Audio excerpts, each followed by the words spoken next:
शिवदाई स्वागत करना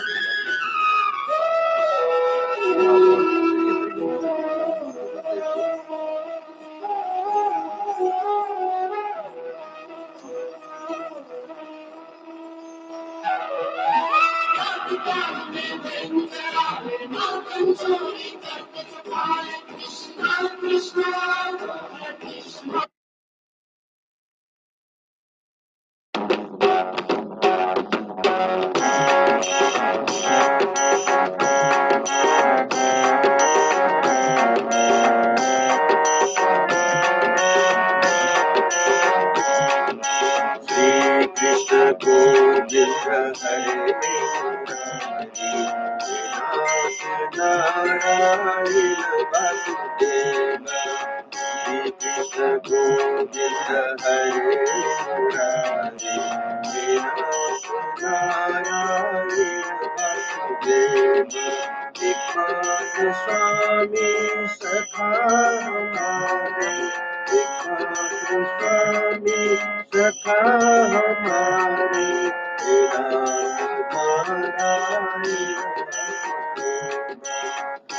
कृष्ण गोविंद हरे मुरारे नारायण वासुदेव कृष्ण गोविंद हरे मुरारे नारायण वासुदेव श्री हरि शरणम श्री हरि शरणम श्री हरि शरणम श्री हरि शरणम प्रभु हरि शरणम श्री हरि शरणम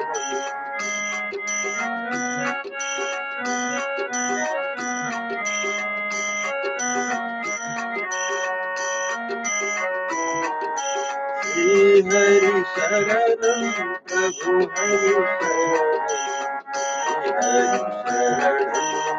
श्री हरि शरणम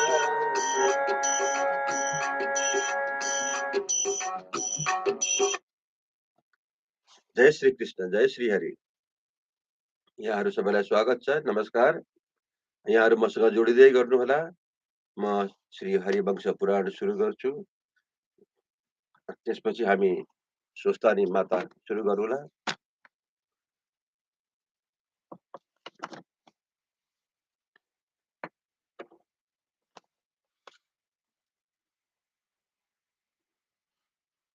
जय श्री कृष्ण मैं आज अष्टपञ्चाशत्तमो अध्यायको बाँकी भागलाई अगाडि बढाउँदै छु कल तक हमने श्रवण किया था एक दूसरे के सन्मुख धावा करने वाले उन योद्धाओं का भयंकर शब्द सब ओर गूंजने लगा उनका वह तुमुल नाद तो सुनाई देता था किंतु धूल के कारण किसी के रूप नहीं सूझते थे आज से हम वहां उस तुमुल युद्ध में क्रोध में भरे हुए दानव वीर ही प्रहार कर बैठे तथा देवताओं को ही मारने लगा वो देवता और असुर उस युद्ध में शत्रु पक्ष के तथा अपने पक्ष के भी बड़े बड़े देवताओं और असुरों का संहार करने लगे उन दोनों पक्षों में योद्धाओं ने पृथ्वी को रक्त से गीली कर दिया तदंतर वह उड़ती हुई धूल रक्त के प्रभाव से भीग कर बैठ गई वहां का धरातल सैकड़ों लाशों से व्याप्त हो रहा था देवता और दानव युद्ध में परस्पर शूल शक्ति गदा खड्ग परीक प्रहास और तोमर द्वारा प्रहार करते थे परीग तुल्य भुजाओं तथा परिघों से प्रहार करने वाला समस्त रुद्र गणों पर दानव भी अस्त्र शस्त्रों द्वारा आघात करते थे रुद्र के पार्षद भी बड़े बड़े वृक्षों विशाल प्रस्तर खंडों तथा सूर्य तुल्य तेजस्वी शस्त्रों द्वारा आगे बढ़कर दानवों को विदीर्ण करने लगे। इसी बीच कुपित हुआ दानव शिरोमणि केसी संग्राम में अमरस के कारण घोर रूप धारण करके अपने सैनिकों का हर्ष बढ़ाने लगा। उसने अत्यंत क्रुद्ध होकर उन रुद्र पार्षदों पर वज्र शास्त्र का प्रयोग किया। उस महान मनस्वी दैत्य ने दिव्य आयुध वज्रास्त्र को द्वारा वज्रास्त्र के द्वारा समस्त महापार्षदों को जो युद्ध में दुर्जय थे मार गिराया। उस युद्ध में वज्रास्त्र से पीड़ित हुए रुद्र पार्षद चक्कर काटने लगे और जिनके वृक्ष बिखर कर गिर पड़े। वज्र के मारे हुए उन पर्वतों के समान धाराशायी हो गए। इस प्रकार केसी का रुद्र के साथ जो अत्यंत भयंकर एवं रोमांचकारी युद्ध हुआ वह अद्भुत प्रतीत होता था।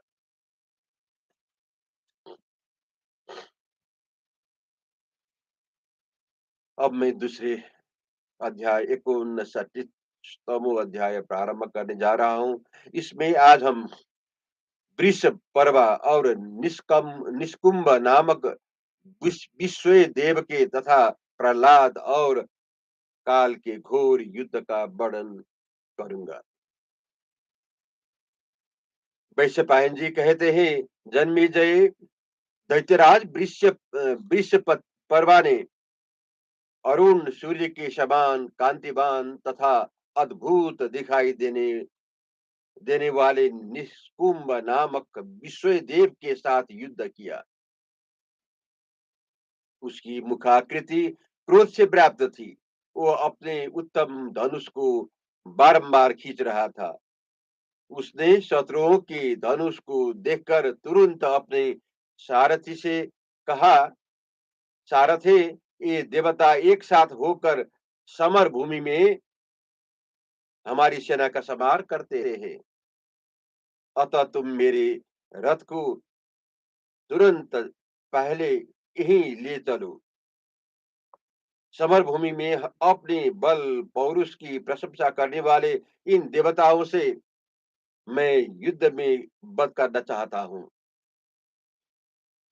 क्योंकि इन्होंने दानव सेना में वह विशाल छिद्र उत्पन्न कर दिया है।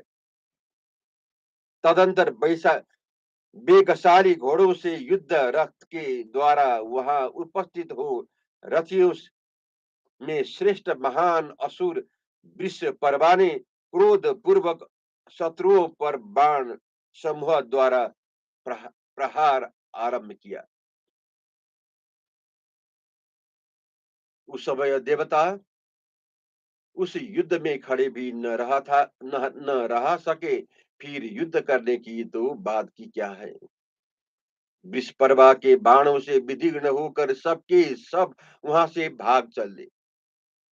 वहां मृत्यु के बस में पड़कर यमराज के अधीन हुए अपने मारे गए भाई बंधुओं को देखकर महान असुर विषपर्वा वहीं ठहर गया। निष्कुंभ नामक विश्व देव को वहां उपस्थित देख वो सभी देव शिरोमणि एकत्र होकर एक साथ वहां आए और सबके सब तुरंत उन्हें घेर कर खड़े हो गए। देवश्रेष्ठ निष्कुंभ को वहां डटा हुआ देख उनके अस्त्र बल और तेज से सभी देवता सबल हो गए। पर्वताकार निशुंभ को समरांगण में खड़ा देख वृषपर्वा उनके ऊपर बाणों की वर्षा करने लगा।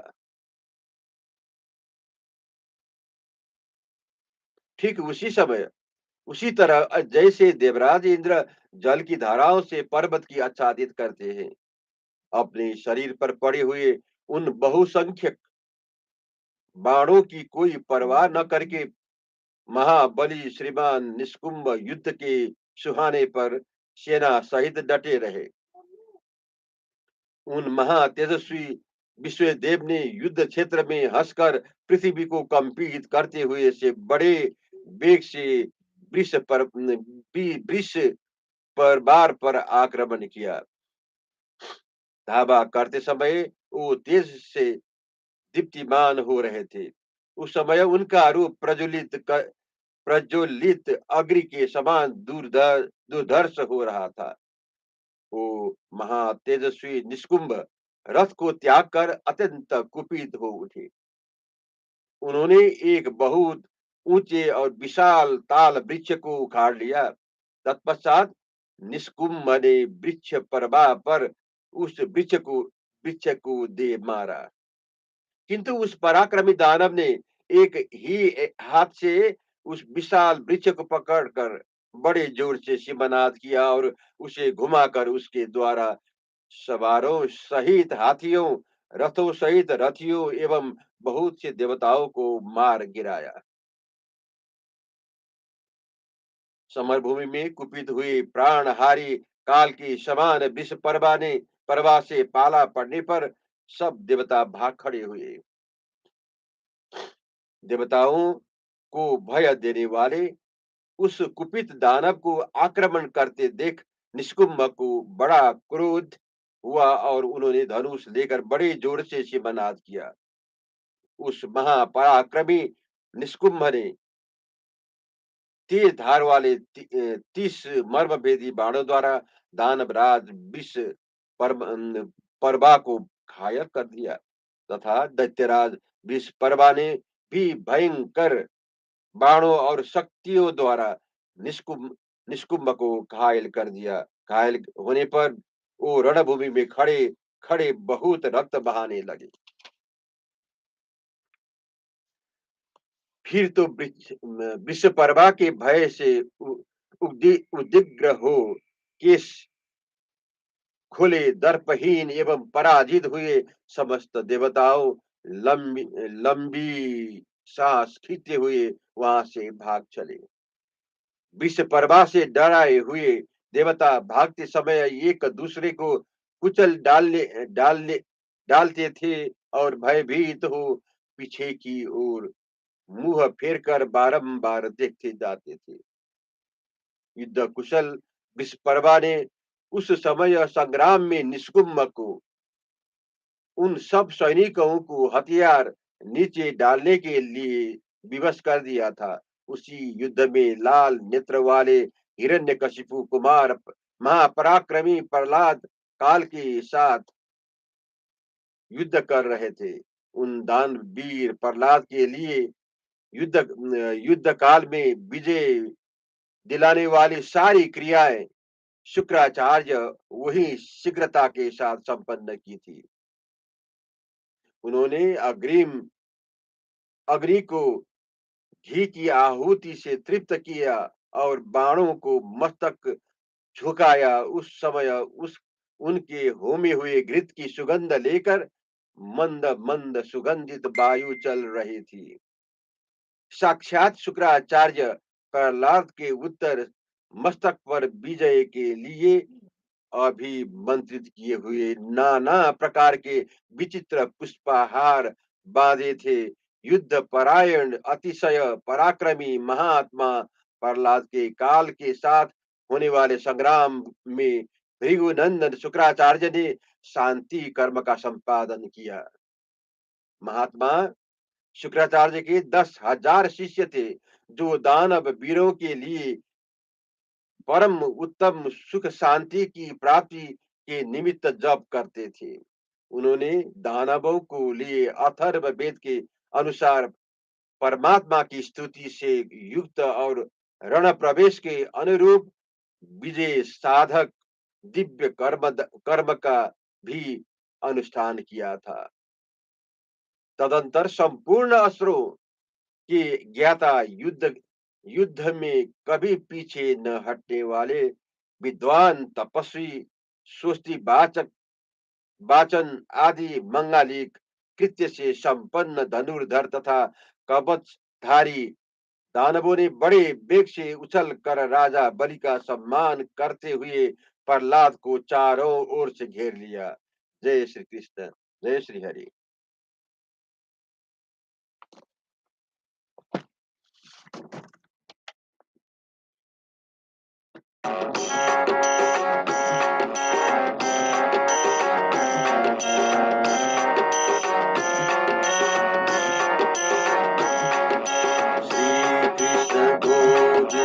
हरे मुरारी, हे नाथ नारायण वासुदेव। श्री कृष्ण गोविंद हरे मुरारी, हे नाथ नारायण वासुदेव। एकमात्र स्वामी सखा हमारे, एकमात्र स्वामी सखा हमारे, हे नाथ नारायण वासुदेव। श्री हरि शरणं प्रभु हरि शरणं, श्री हरि शरणं, श्री हरि शरणं, श्री हरि शरणं प्रभु हरि शरणं, श्री हरि शरणं, श्री हरि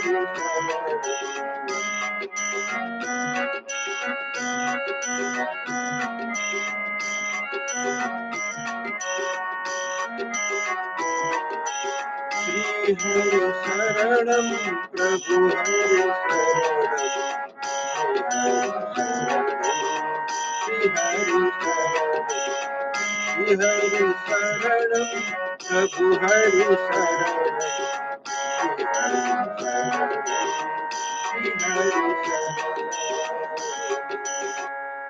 जय श्री कृष्ण, जय श्री हरि। स्वागत छ यहाँहरू सबैलाई मसँग जोडिनुभयो र यहाँहरू आउँदै गर्नुहोला र म फेरि 2-3 मिनेटपछि फेरि आउनेछु।